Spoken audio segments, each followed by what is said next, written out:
Photography Daily, the assignment. Monday, and it's assignment day, where Kevin Mullins, Fuji ex-photographer and of course my co-host on the FujiCast podcast, sets a photography challenge or a way to think about your picture making for the next week. It's a challenge for everyone, whatever kind of photography interests you, whatever camera you hold, film or larger format or DSLR, mirrorless, compact, smartphone. It's really all about the picture that you see.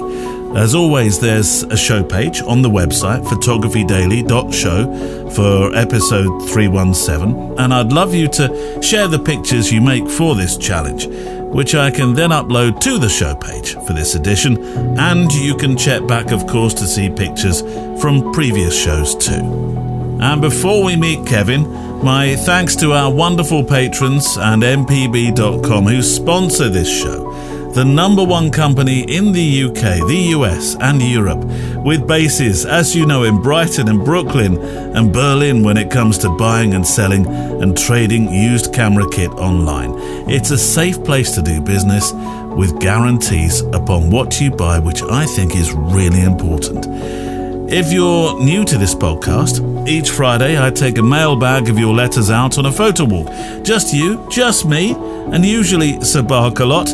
It's a very unique podcast, and trust me, I've looked and I've not found another like it in the photo world anyway, and it's really made by you. Your thoughts, your experiences behind a camera, your pictures that you make as well. And we also have a myriad of guests appear, either as short excerpts of inspiration for your photography and life, or as feature guests. And I just wanted to play you some thoughts to start your Monday from those who have appeared on the Friday Photo Walk. I had the dream job. I thought that what I worked for and sweat for and bled for was going to be this perfect existence. It was going to get me up in the morning and make me inspired, but it wasn't. I was working as a surf photographer for magazines, traveling around the world. Arguably, for some, the dream job. This is something, it's mine, it's my passion. It really is a passion. I love it, and I never get bored. We all have the responsibility of being awakened to our potential.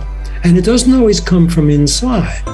Sometimes somebody outside puts the key in your lock and just turns it enough for you to catch a glimpse of possibility. I think ideas are the currency of how we exist as professional photographers, because I mean that and the insatiable quest for news and needing to know what's going on anywhere in the world at any given time. As photojournalists, we tend to never switch off. You're always looking, you're always wondering, you're always thinking. Everything massive from a huge world event happens to something small locally just down the street as you're walking to get some milk or something. Stop obsessing over quality. It doesn't matter if there's noise in it. It doesn't matter if it's like not super tech sharp. If the photo evokes an emotion, it's a good photo. You can't grow in the craft by looking at other people's work. It's going to be nice for inspiration, but that's not going to make you a better photographer. And I think we make creating too exclusive in the way that we talk about it sometimes, especially online, and this sort of label we apply, you know, this person's a creative and that person isn't. Is a real misnomer, because I think we all have ways that we create and we make things, and some are more obvious and some are less obvious. But any time that you're sitting down trying to generate something out of nothing in your own voice, whatever that is, it could be mathematical formulas. You know, people who say I'm not a creative person, but I problem solve in mathematics. Yes, you are. Like there's so many ways and so many.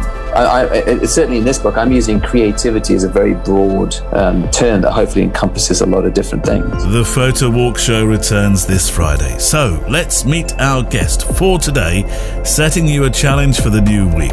It's my co-host from the FujiCast and good friend, Kevin Mullins. The assignment. Kev, it's lovely to have you here on this podcast for a change, to set an assignment. And this first challenge, because you're going to set two for us over the coming weeks. The number of pictures you make for it is directly affected by how well you sleep.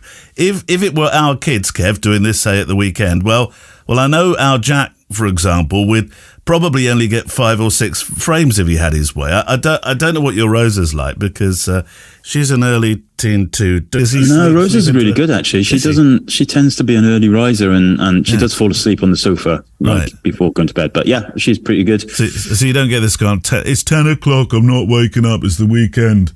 Really, she's always been one of those who's like, I don't want to miss anything. Yeah, well, actually, this challenge then is for all those that don't want to miss anything. That's a better way to introduce it. So, so what do we have? Okay, so the challenge is for one day of over the next period, every hour from the moment you wake up to the moment you go to bed, you take one photograph of whatever is in front of you. And so I don't mean you turn around to look out of a window or anything like that. So you don't go looking for a composition? No, it's whatever is in front of you. So if you're at your desk all day, you're going to have 8 pictures of your desk. So that's the plan. Take one picture, and really the idea here is that, you know, the mundane is just as important as the artistic element of things. Yeah. So if you're on the loo, you can have a picture of the bathroom door. Oh, Kev. If you're down a pub, you can have a picture of your mate opposite you. If you're a young person and you're in school, you might need to just double check your teachers.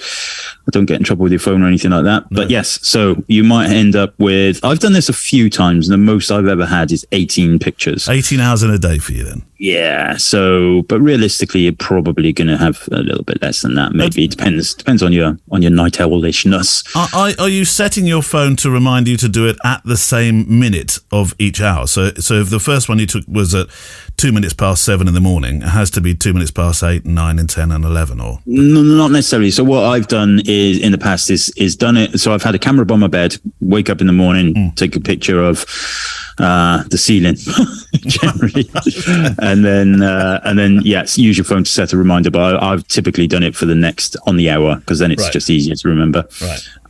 But yeah, so that element isn't so important, but try and make it at the same time every hour. Do they all have to be the same orientation, landscape or portrait, or is it free for all? I would say, I never take portrait pictures. So yeah, landscape is more natural. The thing is, if you have a good series out of this and you do it often enough, maybe you do it once a month for the next year, then you're going to have a very interesting photo film or photo diary, and regardless whether you think it's interesting or not now, it will be interesting, because over those periods of times, you're going to be in different locations.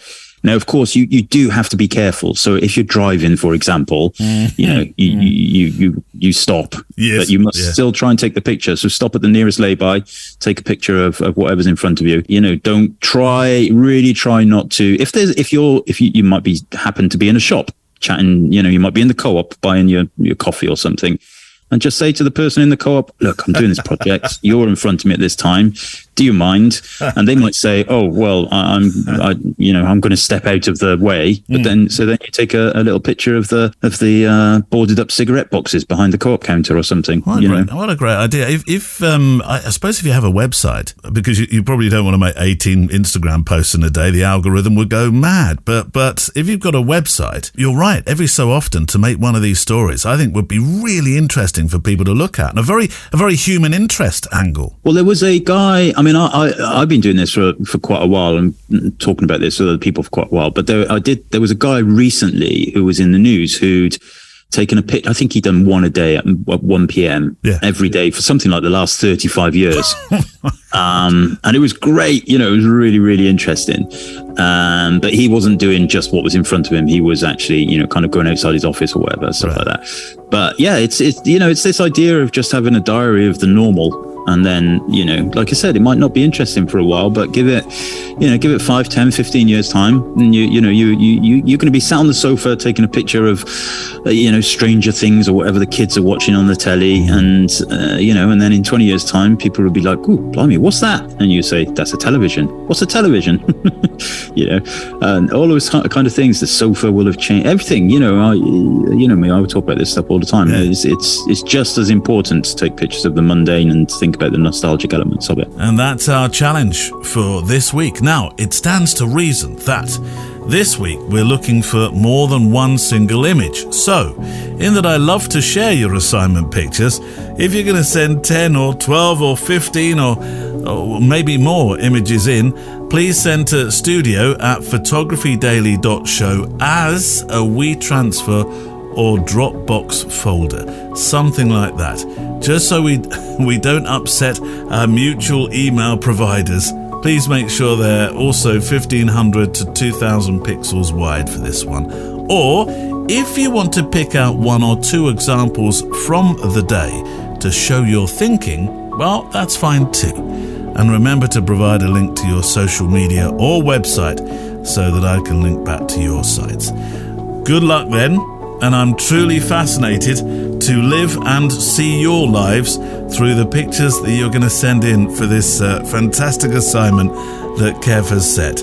Music on the show is from artlist.io. Neil Ford, Emily Renier and Andrea Gilpin, thank you for your support work behind the scenes, and I look forward to photographing with you, hearing from you and talking with you on the photo walk. The Assignment is a Loading Zone production.